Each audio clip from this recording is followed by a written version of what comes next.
Hi, my name's Sherry Sanders, and I'm a county extension agent working in White County as a part of the University of Arkansas System Division of Agriculture. And this is Agriculture. Agriculture is a program where we celebrate and empower women working in the field of agriculture in the state of Arkansas. This month's feature is Susan Scarberry. Susan is co-owner of Scarberry Ranch, located in Big Flat, Arkansas, and this is Susan's story.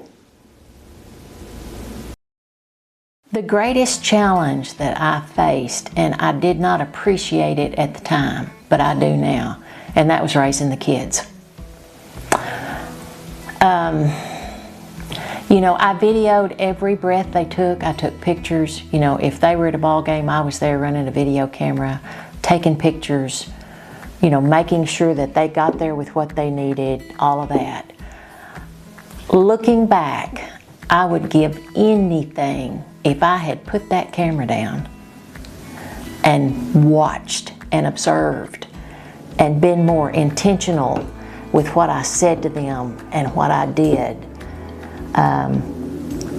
They certainly didn't see me, doing anything weird, but I really wish I had been more intentionally involved in taking each of them from where they were and helping to just gently guide them to making good choices and to growing up for certainly with a love for God and a love for Jesus Christ. Because when it's all said and done, that's what matters. Outside of my family, a highlight was when Bobby Glow Harlan won the World Show. We were out there to watch that, and he made the finals in the heading and the heeling. Bobby Lewis was showing him in the heading, and they had a terrible steer, really just took him out of it. And it's a shame because he would have had a real chance there. But Joseph Harrison was showing him in the heeling, and he had a good run. I mean, there was no doubt.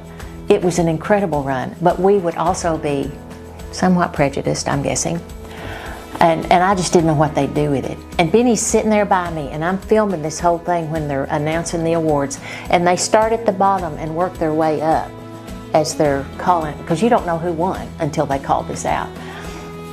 So they're working their way up, and Benny's got a running commentary going on here beside me. He said, I think if he gets in the top 5, we get money. So we got in the top 5, and he said, hey, we're going to win some money. And it just kept going and going and going. And then they announced the runner-up, and it wasn't us. And he said, they're going to let us win this thing. And I mean, my heart was pounding. We were both so excited. It was just incredible. And we go back to the back after they gave him the trophy and, took the victory lap and all of that. And they were going to take pictures, and we had, we had the trophy, we had all that stuff, and we had the horse. We were holding the horse. And we just set everything down and left Bobby Glow just standing there. Fortunately, this is a good-minded guy. Here's this 4-year-old stallion standing back there, all this commotion going on, and he just said, hey, gang, remember me? Somebody going to take my reign here? So we finally got gathered up and got the pictures made, but we've laughed about that. I mean, it was just one of those incredible moments. I just can't describe it. When it comes to the horses, I would like to take these mares and raise some horses that are really turning heads in the arena.